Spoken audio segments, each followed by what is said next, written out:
Hello friend, welcome to our channel continue study. Friend, आप सभी को पता होगा कि बिहार स्टेट का जो एग्ज़ाम हुआ था उसका आंसर की आ चुका है। आज हम लोग उसी आंसर की का ज्योग्राफी सब्जेक्ट यानी पेपर 2 जो है, जिसमें सब्जेक्ट क्या है ज्योग्राफी, जिसका एग्ज़ाम हुआ था 15 तारीख 9वां महीना 2023 को। कब से कब तक? 3 बजे से 5:30 तक सेकेंड शिफ्ट में इसका एग्ज़ाम हुआ था। इसका पेपर कोड कितना है? तो 218 इसका पेपर कोड है। तो आज हम स्टेट में पेपर 2 ज्योग्राफी के लिए 15 तारीख को जो एग्ज़ाम हुआ था सेकेंड शिफ्ट में, इसके टोटल 150 प्रश्नों को अपने इस चैनल पे देखने वाले हैं कि आयोग ने किस प्रश्न का उत्तर क्या दिया है। ऐसे तो यहाँ पे आप कौन सा आंसर चूज किए हैं ये तो यहाँ पे अब आंसर की में नहीं दिया गया है, जो इस आंसर की सबसे बड़ी खामी है। तो आज हम बताएंगे आपको कि किस प्रश्न का उत्तर क्या दिया गया है। आप आंसर क्या एग्ज़ाम में दिए हैं, आप अपने माइंड में सोचकर उसका आंसर आप मिलाने की कोशिश कीजिएगा और वीडियो के अंत में आप बताइएगा कि आपका 150 में से कितना मार्क्स आप गेन कर रहे हैं, ये आप कमेंट करके बताइएगा। तो आज हम इस वीडियो को शुरू करते हैं। वीडियो शुरू करने से पहले आपसे फ्रेंड एक छोटा सा रिक्वेस्ट है कि अगर आप हमारे चैनल पर नए हैं या आपने अभी तक हमारे चैनल को सब्सक्राइब नहीं किया है, तो ऐसे ही बिहार शिक्षक भर्ती से संबंधित और स्टेट से संबंधित महत्वपूर्ण वीडियो पाने के लिए हमारे चैनल से ज़रूर जुड़े, यानी हमारे चैनल को जरूर सब्सक्राइब करें और बेल आइकन हिट करना ना भूलें। तो चलिए आज हम लोग इस ज्योग्राफी के पेपर को देखते हैं। इससे पहले हम लोगों ने ज्योग्राफी के पेपर से पहले हिस्ट्री का जो पेपर हुआ था 15 को, उसको हमने अपने इस चैनल पर कंप्लीट देख लिया है। अगर आपने हमारा हिस्ट्री वाला वीडियो नहीं देखा है तो हम उस वीडियो का लिंक इस वीडियो के डिस्क्रिप्शन में दे देंगे, आप वहां से जाकर हिस्ट्री वाला वीडियो देख लीजिएगा। तो चलिए आज हम लोग ज्योग्राफी वाला पेपर शुरू करते हैं और इसके बाद हम इसके बाद इकोनॉमिक्स और पॉलिटी जो बच गया इसका ही वीडियो लेकर आएंगे। तो आप हमारे चैनल से जुड़ जाइए और हमारे चैनल को सब्सक्राइब कर लीजिए। पहला प्रश्न बोल रहा है, पृथ्वी की उत्पत्ति से संबंधित इमैनुएल कांट के सिद्धांत को कहा जाता है तो इसे गैसीय परिकल्पना कहा जाता है। तो गैसीय परिकल्पना, अगर जिन्होंने भी ऑप्शन सी इस प्रश्न का उत्तर दिया होगा उनका उत्तर सही हो जाएगा। अगला प्रश्न का रहा है, पृथ्वी के आंतरिक भाग के तत्वों में किनका घनत्व सबसे अधिक होता है? तो निकेल और फेरियम इसका सही उत्तर दिया गया है। फ्रेंड, इसमें कुछ ऐसा प्रश्न हैं जो डाउट वाले हैं, यानी जो कुछ गलत प्रश्न भी लग रहे हैं, तो आप उन प्रश्नों को अपने माध्यम से आप उसको चैलेंज भी कर सकते हैं। अगला प्रश्न है, समस्थिति से संबंधित जड़ संकल्पना किसने प्रस्तुत किया था? तो एयरी ने। एयरी इसका सही उत्तर रहेगा ऑप्शन बी। भूकंप की उत्पत्ति के स्थान के लंबवत धरातल के स्थल को कहा जाता है तो इसको अधिकेंद्र कहा जाता है। पर्वत निर्माण से संबंधित कौन सा सिद्धांत कोवर के द्वारा प्रस्तुत किया गया था? तो पर्वत निर्माणक भूसन्नित सिद्धांत इसका सही उत्तर हो जाएगा ऑप्शन ए, इसका सही उत्तर हो जाएगा। भूदृश्य संरचना प्रक्रम एवं अवस्था का फलन है वाक्य की रचना किसने की थी? यानी इस वाक्य को W.M. डेविस ने दिया है।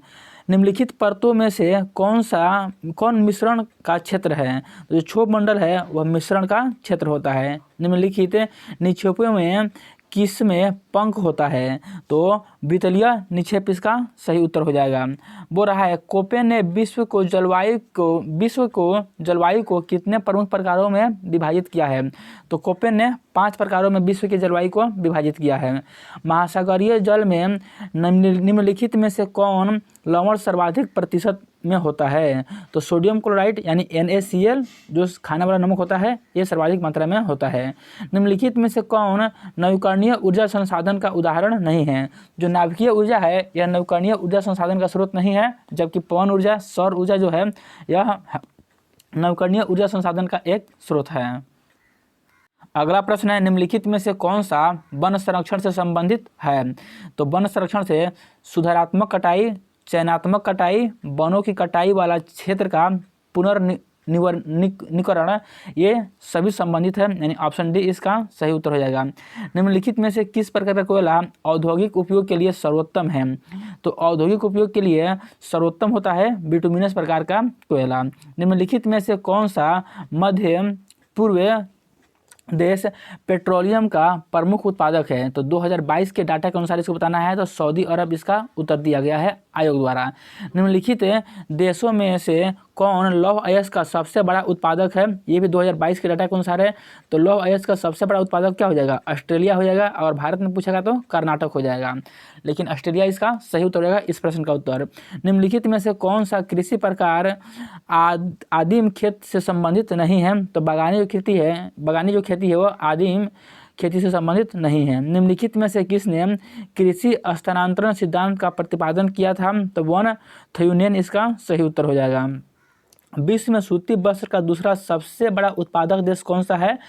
तो इसका सही उत्तर हो जाएगा भारत। विश्व व्यापार संगठन की स्थापना कब की गई थी? तो यह प्रश्न जो है वो 6 तारीख को SST का पेपर जो हुआ था सेकेंड शिफ्ट का, उसमें पूछा गया था। तो 1995 इसका सही उत्तर हो जाएगा। स्वेज नहर किन 2 जल निकायों को जोड़ती है? तो यह लाल सागर और भूमध्य सागर को जोड़ती है। रेट जेल की पुस्तक का क्या नाम है? तो इनकी पुस्तक का नाम है एंथ्रोपोयोग्राफी। इसका सही उत्तर हो जाएगा एंथ्रोपोयोग्राफी। अगला प्रश्न है, प्राणी विकास का सिद्धांत नामक पुस्तक के लेखक कौन है? तो इस पुस्तक के लेखक डार्विन हो जाएंगे। डार्विन ऑप्शन सी में दिया हुआ है। निम्नलिखित जातियों में से कौन बेफिन द्वीप से संबंधित है? तो एस्किमो जो है वह बेफिन द्वीप से संबंधित है। एस्किमो का अर्थ है, तो एस्किमो का अर्थ क्या होता है? बर्फ में रहने वाला।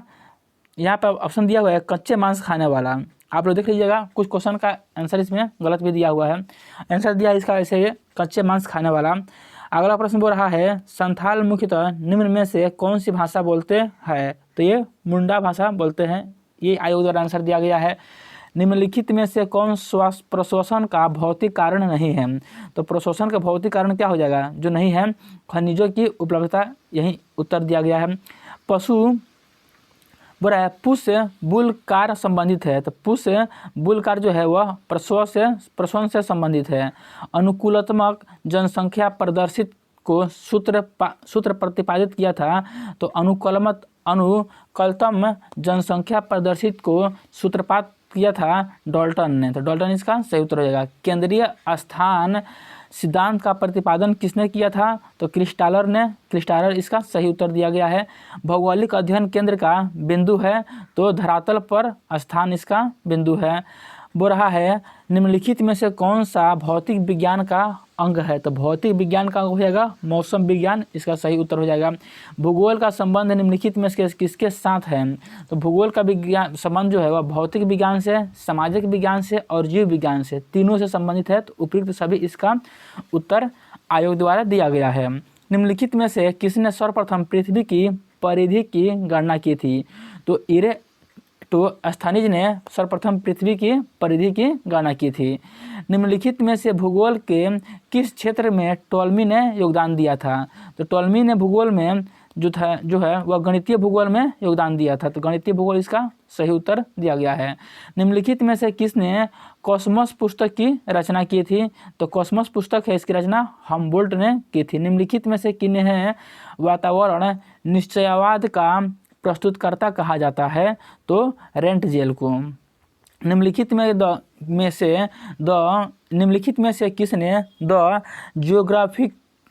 जियोग्राफिकल पाइवोंट ऑफ हिस्ट्री पुस्तक लिखी है? तो इस पुस्तक को मैकिंडर ने लिखा है। निम्नलिखित में से कौन मानव भूगोल की शाखा है? तो मानव भूगोल की शाखा क्या हो जाएगा? निर्जाति वर्णन। क्या हो जाएगा? निर्जाति वर्णन। मानवतावादी भूगोल का विकास किसकी प्रक्रिया में हुआ है? तो मात्रात्मक क्रांति। लिंग परक भूगोल की शुरुआत कब हुई? तो 1970 में लिंग परक भूगोल की शुरुआत हुई। निम्नलिखित में से कौन जैवमंडल का घटक है? तो जैवमंडल का घटक वायुमंडल, स्थल मंडल, जल मंडल यानी उपयुक्त सभी हो जाएगा। पर्यावरण में अजीवित पदार्थ जाना जाता है। तो पर्यावरण में जो अजीवित पदार्थ है वह अजैव तत्व के रूप में जाना जाता है। निम्नलिखित खाद्य श्रृंखला में मोर, उसके बाद सांप, मेढक, टिड्डा, घास। तो मोर क्या है? इसमें मोर हो जाएगा सर्वोच्च खाद्य पिरामिड। क्या हो जाएगा? सर्वोच्च खाद्य पिरामिड। बोल रहा है, वैश्विक तापन से निम्न में से कौन सी समस्याएं उत्पन्न होगी? तो हिमनद का पिघलना हो जाएगा, समुद्र जल स्तर का उठना हो जाएगा, द्वीपों का जलमग्न होना, यानी इनमें से सभी उसका कारण हो जाएगा। निम्नलिखित में से कौन जैविक नाइट्रोजन स्थिरीकरण से संबंधित है? तो नीला हरा शैवाल। जैव विविधता का मतलब है, तो इसका मतलब है किसी विशेष क्षेत्र में विभिन्न प्रकार के पौधों एवं जीवों से भविष्य में उपयोग के लिए वर्षा जल का संग्रहण क्या कहलाता है? तो वर्षा जल का संचयन कहलाता है। सुनामी किसके कारण नहीं होता है? तो सुनामी जो है वो तूफान दिया है, ज्वालामुखी है, भूकंप है और समुद्र के नीचे भूस्खलन है। तो तूफान के कारण ज्वालामुखी नहीं होती है, तो तूफान इसका सही उत्तर हो जाएगा। भूकंप सबसे अधिक किस क्षेत्र में आता है? तो प्रशांत महासागर का जो क्षेत्र है वहाँ पर सबसे अधिक, विश्व में सर्वाधिक भूकंप वाला वो क्षेत्र माना जाता है। सुदूर संवेदन एक ऐसी तकनीक है जिसमें सूचनाओं का रिकॉर्ड किया जाता है गैर संपर्क माध्यम से। सुदूर संवेदन प्रक्रिया में निम्नलिखित में से किस तरंग का उपयोग होता है? एक ही टॉपिक से दो प्रश्न लगातार पूछा हुआ है, तो इसका सही उत्तर हो जाएगा विद्युतीय चुंबकीय तरंगे। पहली वायवीय फोटोचित्र कब ली गई थी? तो इसका सही उत्तर 1860 दिया हुआ है। निम्नलिखित में से सही कथन को चुनना है। वायवीय फोटोचित्र या तो ऊर्ध्वाधर या तिरछी हो सकती है। उसके बाद दे रहा है ऊर्ध्वाधर फोटोचित्र कैमरे की धुरी को लंबवत नीचे की ओर इंगित करके ली जाती है। ऊर्ध्वाधर फोटोचित्र का उपयोग अधिक सटीक मानचित्र के लिए किया जाता है। तो उपयुक्त सभी इसका सही उत्तर हो जाएगा। विद्युत चुंबकीय ऊर्जा का पता लगाया जा सकता है तो फोटोग्राफिक प्रणाली द्वारा और इलेक्ट्रॉनिक प्रणाली द्वारा, यानी दोनों इसका सही उत्तर हो जाएगा ऑप्शन सी। जब विद्युतीय चुंबकीय विकिरण वायुमंडल में प्रवेश करता है तो यह अधीन होता है, यह प्रकीर्णन का, अवशोषण का और प्रसरण का, यानी उपयुक्त सभी का क्या होता है? अधीन होता है। ध्रुवीय परिक्रमा उपग्रह सामान्यतः कितनी ऊंचाई पर भेजे जाते हैं? तो यह 700 से 1500 किलोमीटर की ऊंचाई पर भेजे जाते हैं। निम्नलिखित में से कौन सा GIS का अवयव नहीं है? तो गुब्बारा इसका सही उत्तर हो जाएगा। निम्नलिखित में से कौन सुदूर संवेदन तथा GIS के अनुप्रयोग हैं? तो इसका अनुप्रयोग हो जाएगा आपदा प्रबंधन, खनिजों की जानकारी और यातायात प्रबंधन, यानी उपयुक्त सभी। ऑप्शन डी इसका उत्तर सही हो जाएगा। भारत का पहला सुदूर संवेदन उपग्रह कौन सा था? तो भास्कर प्रथम ऑप्शन बी इसका सही उत्तर है। GIS में शहरी नियोजन विश्लेषण स्थानिक एवं गैर स्थानिक डाटा को जोड़ने से निर्माण होता है, तो टोपोलॉजी। 21वीं शताब्दी के प्रारंभ में विश्व की जनसंख्या थी, 21वीं शताब्दी के प्रारंभ में विश्व की जनसंख्या 6 बिलियन थी। विश्व की जनसंख्या का कितना प्रतिशत इसके 10% क्षेत्र पर निवास करती है? तो 90% जो है जनसंख्या वह विश्व का 10% क्षेत्र पर निवास करती है। जनसंख्या परिवर्तन के लिए कौन सा कारक बहुत कम जिम्मेदार है? तो जनसंख्या परिवर्तन के लिए जो साक्षरता है वह बहुत कम जिम्मेदार है, यही ऑप्शन दिया हुआ है। अगला प्रश्न है an essay on the principle of population नामक पुस्तक किसने लिखा है? तो थॉमस माल्थस ने। थॉमस माल्थस इसका सही उत्तर हो जाएगा। निम्नलिखित में से किस देश का जनसंख्या घनत्व 50 व्यक्ति प्रति वर्ग किलोमीटर से भी कम है?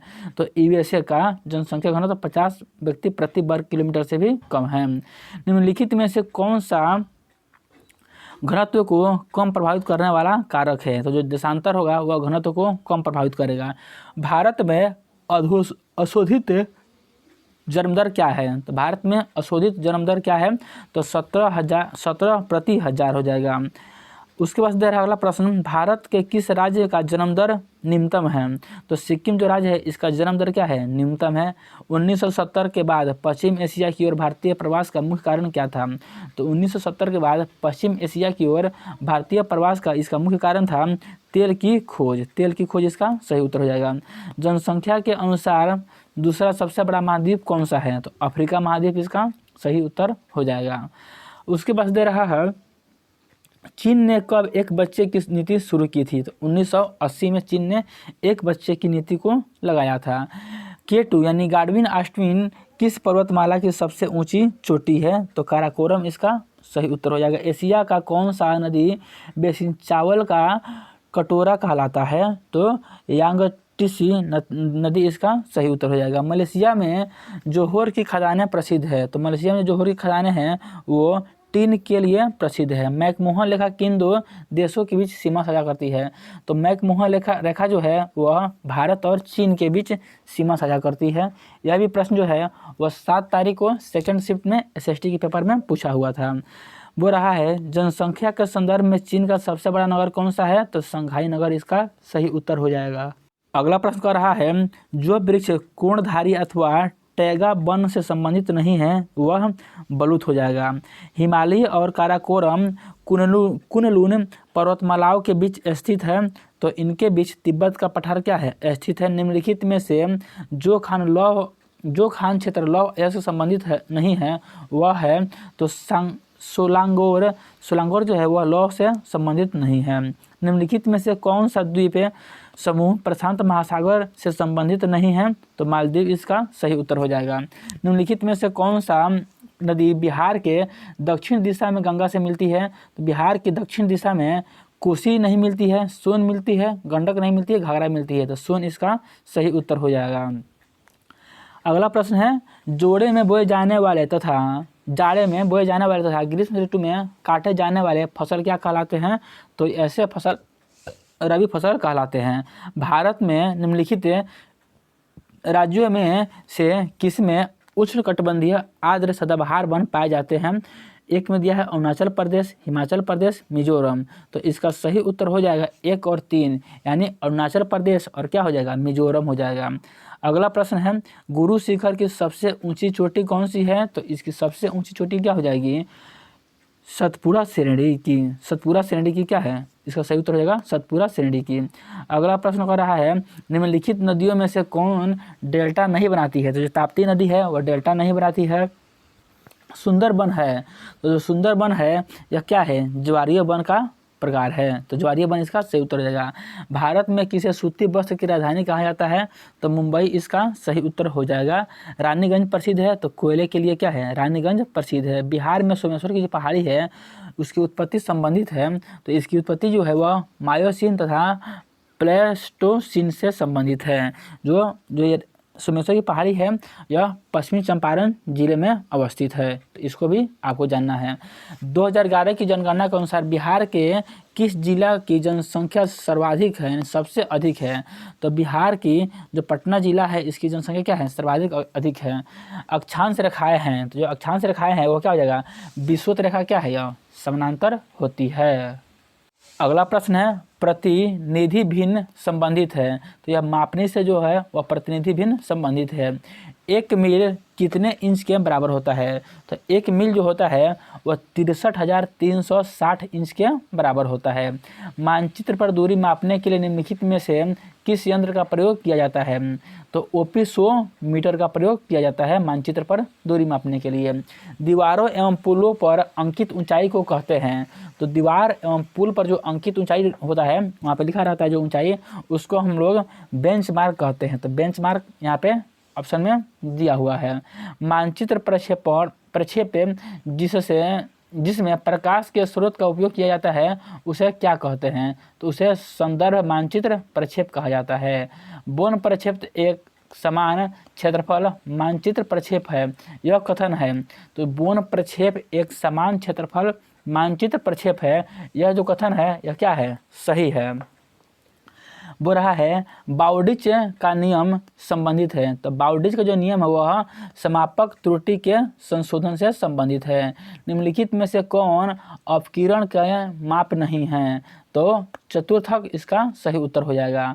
और फ्रेंड जो ज्योग्राफी का पेपर हुआ था इसका 100 प्रश्न ज्योग्राफी का है, जबकि क्या है 50 प्रश्न क्या है? कॉमन पेपर है, जिसमें आर्ट ऑफ टीचिंग और समान अध्ययन के साथ साथ मैथ और रीजनिंग के प्रश्न हैं। तो हम लोग ये देखेंगे जो 100वां प्रश्न है ये क्या है?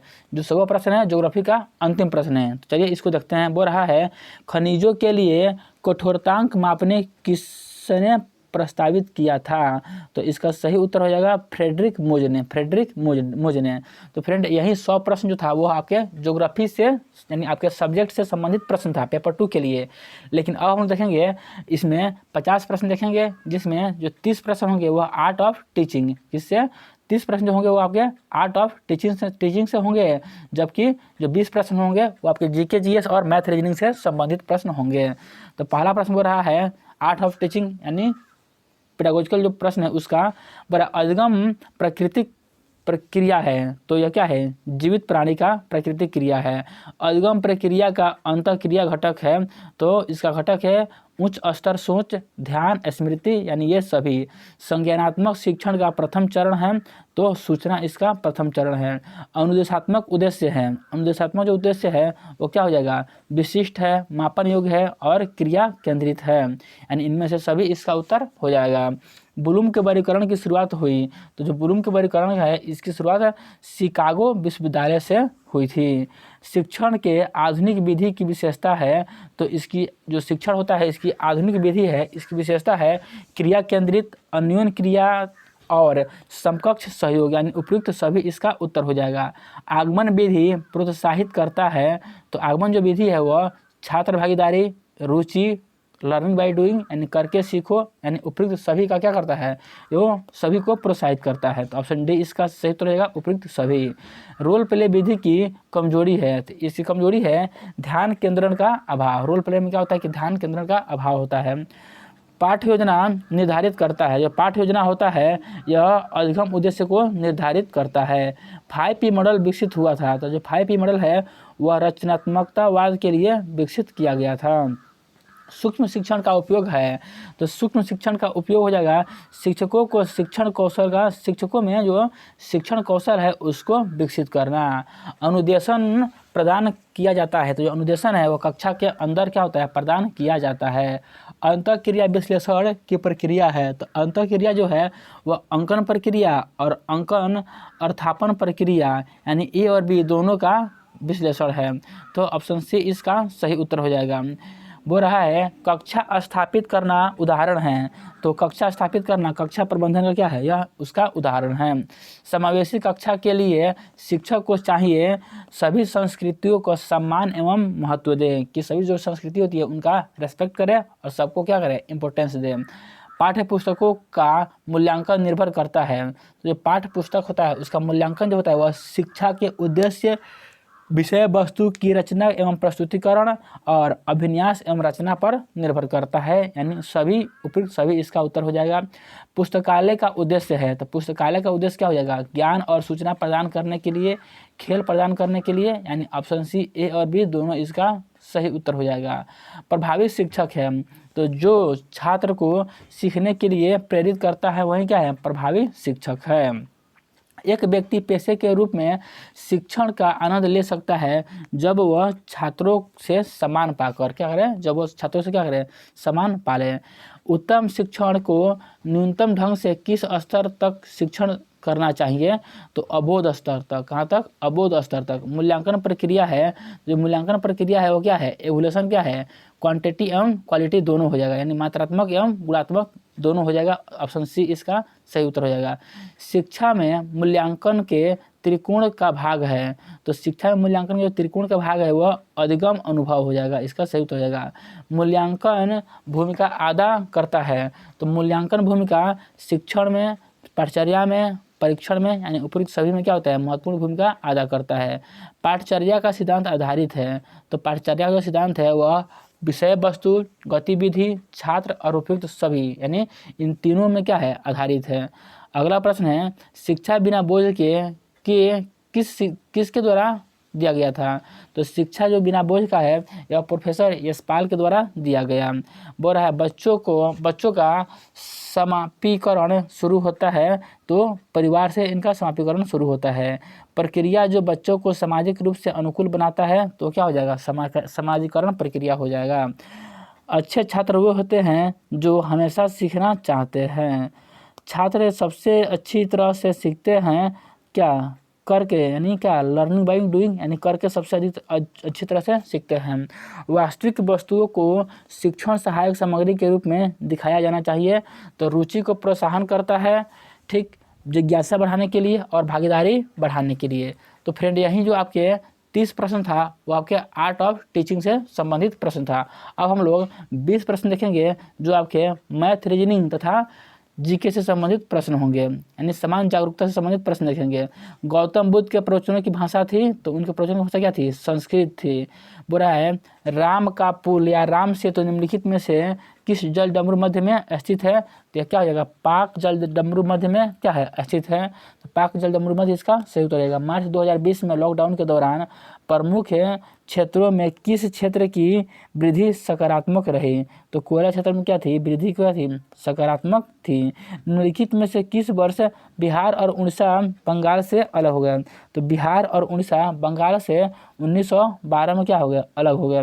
पटना मरीन ड्राइव बिहार का थेम्स पथ का संस्करण एक एक्सप्रेसवे है जो डहडस के साथ चलता है। तो यह गंगा नदी के समानांतर, यानी इस गंगा नदी के साथ चलता है। निम्नलिखित में से कौन से प्रदूषक स्मोक के कारण के लिए जिम्मेदार है? तो स्मोक के कारण के लिए भस्मक और वाहनों से उत्सर्जन जो दोनों क्या है? जिम्मेदार है। तो इसका सही उत्तर हो जाएगा भस्मक और वाहनों से उत्सर्जन, यानी ऑप्शन सी इसका सही उत्तर हो जाएगा। वो रहा है पुनर्नवीनीकरण कागज के उद्योग कंटेनरों का उपयोग के लिए प्रतिबंधित क्यों किया गया है? क्योंकि यह क्या है? संदूषण पैदा करता है। बड़े पैमाने पर पेड़ों की कटाई क्या कहलाती है? तो वनों की कटाई। बड़े पैमाने पर पेड़ों की कटाई क्या कहलाएगी? वनों की कटाई हो जाएगा। निम्न 33 वो रहा है 33 निम्नलिखित में से कौन सी ग्रीन हाउस नहीं है? तो इसका सही उत्तर हो जाएगा ऑप्शन डी हो जाएगा। कार्बन मोनोऑक्साइड जो है वह ग्रीन हाउस नहीं है। अगला प्रश्न कर रहा है, निम्नलिखित में से किस राज्य में अस्थायी वनों के तहत सबसे बड़ा क्षेत्र है? तो मध्य प्रदेश में है। और यह प्रश्न 6 तारीख को सेकंड शिफ्ट में यह भी प्रश्न पूछा गया था। अगला प्रश्न है, यदि एक आयत की लंबाई और चौड़ाई दिया है, तो लंबाई है 10, चौड़ाई कितना है? 8 है, तो उसका क्षेत्रफल कर रहा है। तो आप लगा सकते हैं 2 इंटू लंबाई प्लस चौड़ाई। तो इसका सही उत्तर हो जाएगा, आपको मिल जाएगा आंसर। सॉरी, यहाँ पे क्षेत्रफल आपसे पूछा है, तो क्षेत्रफल का फॉर्मूला होता है आयत का 2 इंटू लंबाई गुने चौड़ाई। तो लंबाई चौड़ाई क्या हो जाएगा? आप इसको कीजिएगा तो इसका आपका आंसर आ जाएगा। अगला प्रश्न कर रहा है, क्षेत्रफल पूछ रहा है आयत का, सॉरी थोड़ा मिस्टेक हो गया था। आयत का क्षेत्रफल होता है लंबाई गुने चौड़ाई। तो लंबाई 10 मीटर है, चौड़ाई 8 मीटर है, आप इसको मल्टीप्लाई कीजिएगा तो आपका आंसर आ जाएगा 80 वर्ग मीटर। आयत का क्षेत्रफल क्या होता है? लंबाई गुना चौड़ाई होता है, यानी L इंटू बी हो जाएगा। संध्या ने रुपए उधार दिए। रेट क्या है? 5% चक्रवृद्धि ब्याज है की दर से 3 साल के लिए बीना को 5,000 रुपये 3 वर्ष के बाद प्राप्त होने वाली राशि की गणना करें। तो ये आसान प्रश्न है, CI का प्रश्न है। तो इसका सही उत्तर रहेगा 5788.13, इसका सही उत्तर हो जाएगा। यहाँ पे बोर्डमास से संबंधित एक प्रश्न है, तो बोर्डमास का नियम लगाइएगा तो इसका सही उत्तर रहेगा 470 हो जाएगा। बोल रहा है LCM, पता ना प्रश्न कैसे कैसे दिया है। बोल रहा है LCM 2 संख्याओं का कितना दिया है आपको? 14,560। उनका HCF कितना दिया है? तो HCF दिया है 13। उनमें एक संख्या है कितना? 416। तो दूसरा संख्या निकालना है। तो इसका फार्मूला होता है पहली संख्या गुना दूसरी संख्या गुना LCM गुना HCF। तो आपको LCM दिया हुआ है यहाँ पे, आपका HCF यहाँ पे दिया हुआ है, और पहली संख्या कितना है? 416 है। तो इसमें क्या कीजिएगा? पहली संख्या यहाँ रखकर 416 से क्या कीजिएगा? डिवाइड कीजिएगा, तो आपका उत्तर सही आ जाएगा, 455 आ जाएगा। अगला प्रश्न है, कह रहा है पुरुष की छाया कितना है? पुरुष की छाया 1/√3 आदमी की ऊंचाई का गुना है। तो सूर्य का उन्नयन कोण क्या है? यह प्रश्न कुछ उटपटा ढंग से दिख रहा है, तो कुछ खास अच्छा से दिया नहीं है। इसके आंसर दिया है 60 डिग्री, थोड़ा आप लोग देख लीजिएगा। अगला प्रश्न है सेना सैनिक, तो स्कूल क्या हो जाएगा? सेना कैसे संबंधित है? सेना सैनिक से संबंधित है, तो स्कूल संबंधित हो जाएगा किससे? विद्यार्थी से संबंधित हो जाएगा। वह सब चुनिए जो समूह के अन्य शब्दों का सबसे कम मिलता जुलता है। तो क्या हो जाएगा? पीतल है, डूरालुमिन है, जर्मेनियम है और कांस्य है। तो जर्मेनियम इसका सही उत्तर हो जाएगा। यहाँ पे एक सीरीज दिया हुआ है 81, 9, 64, 8, तो 12 दिया है, तो इसका क्या हो जाएगा? देखिए 81 का जो होता है वह 81 जो है वह 9 का क्यूब होता है। 81 क्या है? यह 9 का क्यूब, 9 का स्क्वायर होता है। 64 क्या होता है? यह 8 का स्क्वायर होता है। तो इसी प्रकार 12 का स्क्वायर क्या हो जाएगा? तो 12 का स्क्वायर हो जाएगा 100 कितना? 44। तो 144 इसका सही उत्तर होना चाहिए, यानी ऑप्शन बी इसका सही उत्तर होना चाहिए। चलिए हम लोग ऑप्शन देखते हैं। तो 144 इसका सही उत्तर दिया हुआ है। यहाँ पे एक रीजनिंग का क्वेश्चन है, लेटर टू लेटर दिया है, तो इसको आप चूज कर लीजिएगा। ऑप्शन दे रहा है QWJHT, ये तो आसान प्रश्न है सब। अगला प्रश्न है, कुसुमा रवि की पत्नी है, गोविंद और प्रभु भाई है, गोविंद रवि का भाई है, प्रभु कुसुमा से कैसे संबंधित है। तो यह ब्लड रिलेशन का प्रश्न है, ये आसान प्रश्न है, आप लोग बना लीजिएगा। इसका सही उत्तर हो जाएगा बहनोई। तो फ्रेंड, यही आपके ज्योग्राफी का जो स्टेट का पेपर हुआ था, पेपर 2 के लिए, उसका 150 कुल प्रश्न था, 150 कुल प्रश्न था। आपको ये वीडियो कैसा लगा कमेंट करके ज़रूर बताइएगा। अगर वीडियो अच्छा लगा तो इसे लाइक और शेयर करना ना भूलें, तथा अगर आपने हमारे चैनल को अभी तक सब्सक्राइब नहीं किया है तो आपसे एक रिक्वेस्ट है कि आप हमारे चैनल को ज़रूर से ज़रूर सब्सक्राइब करें। अब हम लोग हिस्ट्री पढ़ चुके हैं, स्टेट के लिए जो पेपर आया था उसको देख लिया है, उसके बाद हम लोग ज्योग्राफी देख चुके हैं। अब हम लोग इकोनॉमिक्स और इसके साथ साथ जो पॉलिटी, ये 2 चैप्टर बच गया है, इसको हम लोग अगले वीडियो में देखेंगे। तो चलिए हम लोग मिलते हैं अगले वीडियो में, तब तक के लिए आप सभी को जय हिंद।